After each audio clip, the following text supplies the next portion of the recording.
खाना घर का खाऊंगी। लखनऊ शहर में वर्मा परिवार रहता था, जिसमें गौरी, उसका पति राम मोहन, बेटा आनंद और बेटी काजल थी। काजल, आज पराठे बना रही हूँ, आजा मेरी मदद कर। अरे मम्मी, मुझे कॉलेज जाना है। अब बहू क्यों नहीं ले आती अपने लिए? वो आपकी किचन में खूब मदद करेगी। वाह, क्या बात कही है तुमने। आहा, बहू आने का नाम सुनकर कितने खुश हो रहे हो। खुश होना बनता भी है। वैसे भी भैया के सारे दोस्तों की शादी हो गई है, अकेले भैया ही तो बचे हैं। तू ना ज्यादा मत बोला कर। अरे तुम लोग फालतू में बहस मत करो, मैंने अपनी बहू पहले ही चुन ली है। ये सुनकर तीनों ही चौंक गए और बोले, चुन ली? कौन? कहाँ? कैसे? क्यों? अरे शांत हो जाओ तीनों, बताता हूँ। अरे कम से कम मुझे तो बताना चाहिए था। अरे गौरी, तुम मेलोड्रामा शुरू मत करो। सिर्फ लड़की देखिए, शादी नहीं करा दी है जो ओवर रिएक्ट कर रही हो। अब सुनो गौर से मेरी बात। हाँ बताइए। मेरे दोस्त की बेटी है प्रियंका, तुम सबने उसे देखा भी है और मिल भी चुके हो। बताओ, अगर तुम लोगों की हाँ हो तो चटमंगनी पट ब्याह कर देते हैं। उन सबको प्रियंका बहुत पसंद थी, खास तौर पर आनंद को। कुछ ही समय में प्रियंका बहू बनकर वर्मा खानदान में आ गई।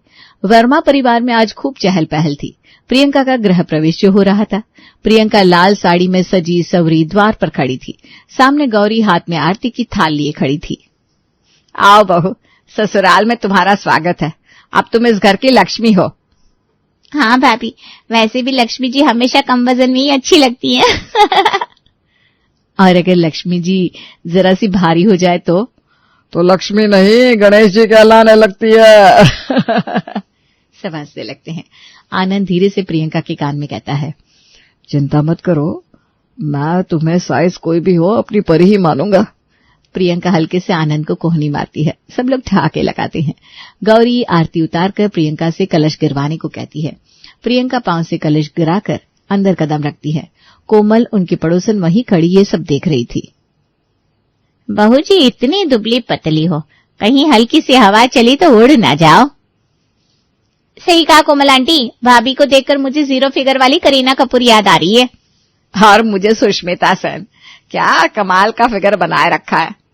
प्रियंका मुस्कुरा देती है। आनंद भी गर्व से सीना चौड़ा कर लेता है। कुछ ही पलों में हंसी ठिठोली के बीच प्रियंका का गृह प्रवेश पूरा हो जाता है।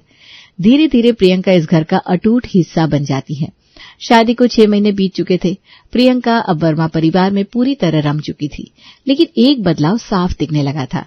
उसकी कमर की जगह अब थोड़ा सा पेट दिखने लगा था। गाल थोड़े भरे हुए लगने लगे थे।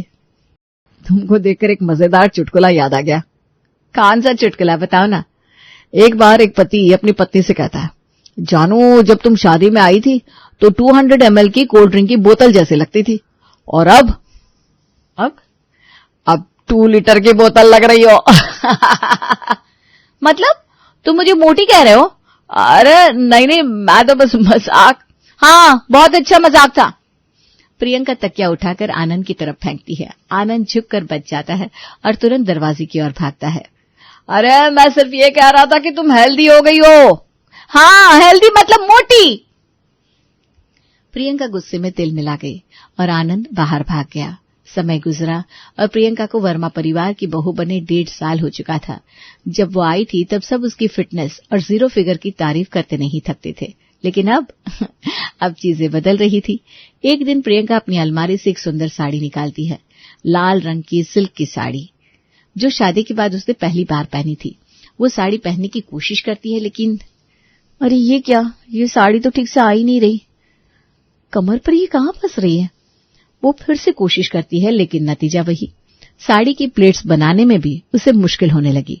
वो झुंझला जाती है और जल्दी से एक ढीला ढाला सूट निकालकर पहन लेती है। हद हो गई, मुझे यकीन नहीं हो रहा, मेरी साड़ियों के ब्लाउज मुझे फिट नहीं आ रहे।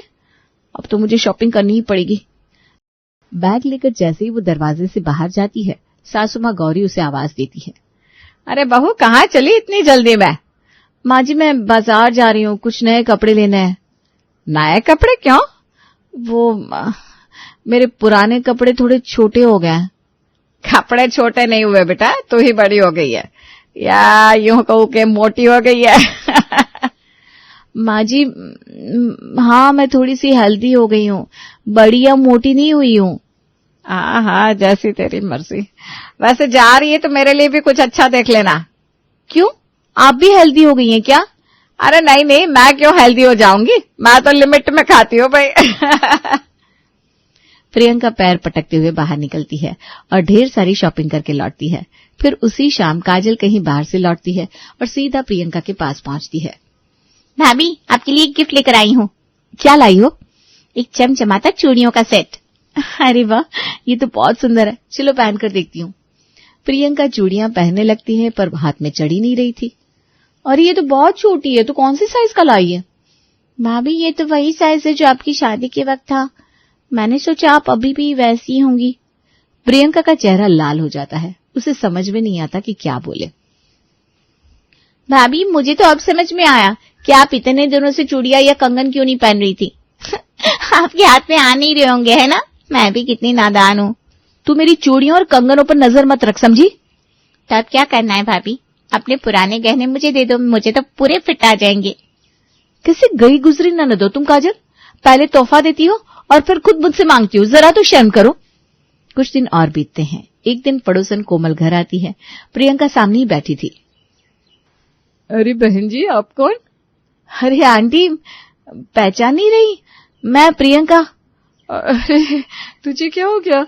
मैं कुछ दिनों के लिए बाहर गई और लौटी तो तू तो फूलकर गुब्बारा हो गई। प्रियंका को एक जोर का झटका लगता है। आंटी, आपको चश्मा लगवाने की जरूरत है। अरे बेटा, मुझे चश्मा नहीं चाहिए, तू जरा आईना देख। प्रियंका बिना कुछ बोले अंदर भागती है और गुस्से में अपने कमरे का दरवाजा बंद कर लेती है। रात का वक्त आया, सब लोग डाइनिंग टेबल पर बैठकर खाना खा रहे थे। प्रियंका का चेहरा उतरा हुआ था। मन ही मन वो दिन भर की बातें दोहरा रही थी।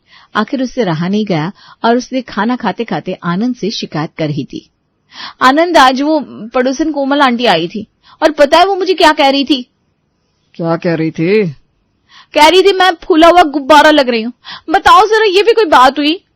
ये सुनते ही आनंद के चेहरे पर हंसी आ गई। उसने मुंह में कौर रखा ही था कि हंसी रोकना मुश्किल हो गया। सच में बड़ा मजेदार नाम दिया है कोमल आंटी ने। प्रियंका का चेहरा गुस्से से तमतमा गया। क्या? मैं तुमसे शिकायत कर रही हूँ और तुम खुद मुझ पर हंस रहे हो? अरे बाबा, बुरा मत मानो, लेकिन सच कहूं तो सब लोग सही कह रहे हैं। तुम सच में थोड़ा मतलब क्या? मतलब कि देखो, बुरा मत माना, लेकिन तुम काफी हेल्दी हो गई हो। तुम्हें थोड़ा अपने खाने पर ध्यान देना चाहिए। आज तक मैंने कुछ कहा नहीं, लेकिन अब कह रहा हूं, तुम्हें डाइटिंग करनी चाहिए। आज से 2 की जगह 1 रोटी खाओ। प्रियंका को लगा जैसे किसी ने उसके सिर पर पत्थर दे मारा हो। उसकी आंखें चौड़ी हो गई। क्या? अब तुम भी? गुस्से में प्रियंका झटके से उठ खड़ी हुई। अरे, कम से कम खाना तो पूरा खा लो। नहीं, अब मैं कुछ नहीं खाऊंगी। ये कहकर वो पैर पटकते हुए अपने कमरे में चली गई। अगले दिन घर में कुछ मेहमान आए थे। प्रियंका का मूड अब तक तो ठीक हो गया था। वो मजे से खाना खाने बैठ गई। सबने 3-3 रोटियां खाई, लेकिन प्रियंका जब 5वीं रोटी लेने लगी तो गौरी ने टोक दिया। अरे बेटा, कुछ मेहमानों के लिए भी छोड़ दो, तुम तो अकेले ही तंबू उखाड़ रही हो। प्रियंका के हाथ वहीं रुक गए। तभी काजल भी बीच में कूद पड़ी। बिल्कुल सही कहा मम्मी। भाभी, जरा तो कंट्रोल करो, वरना अभी तो बस थोड़ी मोटी हुई हो, फिर भैंस बन जाओगी। पूरा कमरा ठहाकों से गूंज उठा। प्रियंका का चेहरा शर्म से लाल पड़ गया। उसे लगा जैसे कोई उसे सैकड़ों लोगों के सामने नीचा दिखा रहा हो। उसने बिना कुछ कहे खाना छोड़ दिया और उठकर चली गई। कमरे में जाकर उसने अपनी सहेली को फोन लगाया। सुनो, मेरे ससुराल वाले मुझे लेकर क्या क्या बोल रहे हैं, जरा सुनोगी? प्रियंका ने पूरी बात बताई। सहेली पहले तो हंसी, फिर गंभीर होकर बोली। देख, सच कहूं तो तू थोड़ा हेल्दी तो हो ही गई है, लेकिन किसी को कोई हक नहीं कि तुझे मोटी बुलाए। ये तो सिर्फ तेरा फैसला होना चाहिए कि तू कितना खाएगी और कितना नहीं। अरे तो फिर तू बताना, क्या करूं मैं? सीधा और आसान तरीका, घर वालों को दिखा कि तू डाइटिंग कर रही है, लेकिन बाहर से खाना मंगवाकर मजे से खा। प्रियंका को ये आइडिया बहुत पसंद आया। बिल्कुल सही, अब मेरी भूख भी मिट जाएगी और इनका मुंह भी। रात का खाना लगा, सब टेबल पर बैठे। प्रियंका भी आई, लेकिन इस बार उसने आधी रोटी खाई और उठने लगी। अरे, इतनी जल्दी उठ गई? पूरी रोटी तो खा ले। नहीं मम्मी जी, अब से मैं आप सबकी बात मानूंगी। कम से कम खाऊंगी, बस उतना ही जिससे जिंदा रह सकूं। अरे लेकिन इतनी कम खुराक खाओगी तो रात में भूख लग जाएगी। कोई बात नहीं, मैं अब संयम रखना सीख रही हूं। ये कहकर प्रियंका उठकर चली गई। सबने राहत की सांस ली। लेकिन जैसे ही सब सोने चले गए, प्रियंका ने मोबाइल उठाया और ऑनलाइन खाना ऑर्डर कर दिया। रात के अंधेरे में जब घर में सन्नाटा था, प्रियंका दबे पांव बाहर निकली। दरवाजा खोलकर उसने ऑर्डर लिया और चुपचाप अपने कमरे में चली गई। पिज्जा का डिब्बा खोलते ही उसकी आंखों में चमक आ गई। अब आएगा असली मजा। उसने पहला टुकड़ा मुंह में डाला और संतोष भरी मुस्कान के साथ आराम से खाने लगी। अगले दिन जब डिनर का समय आया तो उस दिन गौरी ने सबका पसंदीदा सूजी का हलवा बनाया था। चलो चलो, सब अपने हिस्से का हलवा ले लो। मैं पहले लूंगी। ठीक है, लेकिन प्रियंका, ये क्या, तू क्यों नहीं ले रही? नहीं मम्मी जी, मैं नहीं खाऊंगी, चीनी से फैट बढ़ता है ना। क्या, तू और हलवे से परहेज?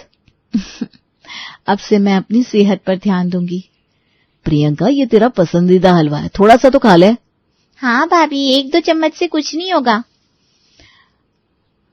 हाँ, 1-2 चम्मच से कुछ नहीं होगा, लेकिन फिर वही तुम लोग चिल्लाओगे कि मैं भैंस बन गई हूं। पूरा घर चुप हो गया। किसी को समझ में नहीं आ रहा था कि इस पर हंसे या सीरियस हो जाए। फिलहाल फिर रात का सन्नाटा गहरा हो गया। प्रियंका ने मोबाइल निकाला, रेस्टोरेंट का नंबर डायल किया और अपना पसंदीदा ऑर्डर बुक किया, और गुलाब जामुन भी। अब मैं भी मीठा खाऊंगी, मजा आएगा। गौरी, जो आधी रात को पानी पीने उठी थी, दूर से देख रही थी। उसने देखा कि प्रियंका फोन पर किसी से बात कर रही है और फिर छत की ओर बढ़ गई। कल रात किससे बात कर रही थी बेटा? ओह मम्मी जी, मेरी सहेली का फोन आ गया था, बहुत जरूरी बात करनी थी। सोचा आप सबको डिस्टर्ब ना करूं, इसलिए छत पर चली गई थी। पर गौरी को यह जवाब सही नहीं लगा, लेकिन उसने बात को वहीं छोड़ दिया। अब हर रात प्रियंका का यही सिलसिला चालू था। दिन में दिखावे के लिए डाइटिंग और रात में छुपकर मनपसंद खाना खाना। एक रात जब प्रियंका अपने ऑर्डर की डिलीवरी के लिए फोन पर बात कर रही थी तो आनंद की नींद खुल गई।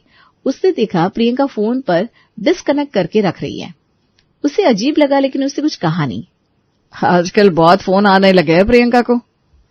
अगली रात काजल ने भी प्रियंका को देर रात फोन पर बात करते हुए देख लिया। उसने नजरअंदाज नहीं किया, बल्कि टोक दिया। भाभी, इतनी रात को किससे बात कर रही हो? अरे कुछ नहीं, एक वीडियो सुन रही थी, मेरा ईयरफोन खो गया है ना। काजल को शक तो हुआ, लेकिन उसने कुछ नहीं कहा। अगले दिन गौरी, आनंद और काजल ने आपस में बातचीत की। प्रियंका हर रात किसी से बात कर रही है, या कहीं हमें कोई गलतफहमी तो नहीं हो रही? नहीं, कोई गलतफहमी नहीं है, ये रोज हो रहा है। कहीं भाभी का कोई अफेयर तो नहीं? अगर ऐसा हुआ तो मैं उसे तलाक दे दूंगा। तभी राम मोहन, जो अब तक चुप थे, बोले। इतनी जल्दी फैसला मत लो, हो सकता है कोई और बात हो, पहले पता लगाओ। अरे पर कैसे पता लगा है पापा? सीधा सीधा पूछ लो। सीधा पूछेंगे तो वो सच्चाई नहीं बताएगी, हमें खुद देखना होगा। अगली रात सबने पहरेदारी की, लेकिन प्रियंका ने इस बार ऑर्डर नहीं किया। उसे शक हो गया था कि घर वालों को कुछ अंदाजा हो गया है। अगले दिन उसने सोचा कि रात को ना सही, दिन में रेस्टोरेंट जाकर खा लिया जाए। उसने अपना बैग उठाया और घर से बाहर निकल गई। आनंद चुपचाप उसका पीछा करने लगा। आज दूध का दूध और पानी का पानी हो जाएगा। प्रियंका खुशी खुशी रेस्टोरेंट में चली गई, लेकिन आनंद दूर से देखता रहा। वो वापस घर लौट आया और बोला, मम्मी, काजल, प्रियंका घर से बाहर रेस्टोरेंट में किसी से मिलने गई थी। तूने देखा किससे मिली? नहीं, लेकिन वो तो डाइटिंग कर रही है, फिर रेस्टोरेंट क्यों गई? इसका मतलब वो किसी से मिलने गई होगी। गौरी और काजल भी चिंता में पड़ गए। बिना सबूत के किसी पर इल्जाम मत लगाओ। अगर प्रियंका मुझे धोखा दे रही है तो मैं उसे छोड़ूंगा नहीं। अरे इतना जज्बाती ना हो, पहले आज रात पता करते हैं। आज सब चौकन्ने रहना, मैं भी नजर रखूंगी। जैसी कोई आया मैं कॉल करूंगी। हाँ, ये अच्छा रहेगा। ठीक है। रात गहरा चुकी थी। पूरा घर सोने का नाटक कर रहा था, लेकिन हर कोई सतर्क था। गौरी, आनंद, काजल और यहाँ तक कि पड़ोसन कोमल भी अपने अपने बिस्तरों में आंखें मूंद कर लेटे थे, लेकिन कान खुले थे। तभी दरवाजा खुलने की हल्की सी आवाज आई। कोमल ने झट से मोबाइल उठाया और गौरी को कॉल कर दी। गौरी, बाहर कोई आया है। हमें पता था, अभी देखती हूँ। गौरी ने धीरे से आंखें खोली और पर्दे की ओर से झांका। प्रियंका दबे पांव बाहर जा रही थी। देखो, वो बाहर जा रही है। हमारा शक सही निकला। प्रियंका को ये भनक तक नहीं थी कि पूरा घर उस पर निगरानी रखे हुए था। वो मोबाइल पर बात करती हुई बाहर निकली और गली के कोने पर रुकी। कुछ ही पलों में एक बाइक रुकी और एक लड़का उतरा। कोमल, लड़का आ गया। मैं उसे जाने नहीं दूंगी। बिना कोई समय गंवाए कोमल ने आसपास के 2-3 लोगों को बुलाया और इशारे से सबको इकट्ठा कर लिया। जैसे ही लड़का मुड़ा, सभी ने उसे घेर लिया। अरे पकड़ो, कौन है ये? अरे पकड़ो, कौन है ये? क्या हुआ? कौन है रे? आधी रात को मेरी बहू से मिलने आता है। अरे नहीं, इसे मत मारो। लेकिन तब तक बहुत देर हो चुकी थी। सबने मिलकर लड़की को मारना शुरू कर दिया। रात के अंधेरे में किसी की इज्जत खराब करने आया था? बताता है ये, पुलिस को बुलाऊं? अरे मैं डिलीवरी बॉय हूँ, मुझे मत मारो। ये सुनकर एकदम सन्नाटा छा गया। सब जैसे मूर्ति बन गए। Delivery boy? प्रियंका ने झट से उसके हाथ से बैग छीना और खोलकर दिखाया। अंदर छोले, भटूरे, गुलाब जामुन और कोल्ड ड्रिंक रखे थे। ये क्या? मैं वो दरअसल भूख लगती थी तो छुप कर खाना मंगवा लेती थी। एक पल की खामोशी के बाद पूरा मोहल्ला ठहाके मारकर हंसने लगा। हे भगवान, हमें लगा कोई चक्कर चल रहा है और तू ये छोले भटूरे का चक्कर चला रही थी। हमने लड़की को चोर समझकर पीट दिया, बेचारा बस खाना देने आया था। भाभी, आपने तो गजब का सस्पेंस क्रिएट कर दिया था। प्रियंका बुरी तरह झेप गई थी। माफ कर दो, वो मुझसे भूख सहन नहीं होती थी। अरे बेटा, ये सब मत किया कर, आराम से घर का खाना खा लिया कर। और हाँ, रात को चुपके से छत पर भी मत जाओ, वरना अगली बार पुलिस को बुला लेंगे। यही मैं कहूँ, इतनी डाइटिंग का असर क्यों नहीं हो रहा है? क्या यार। सब फिर से हंस पड़े और बेचारा डिलीवरी बॉय चुपचाप अपने बैग के साथ खिसक लिया।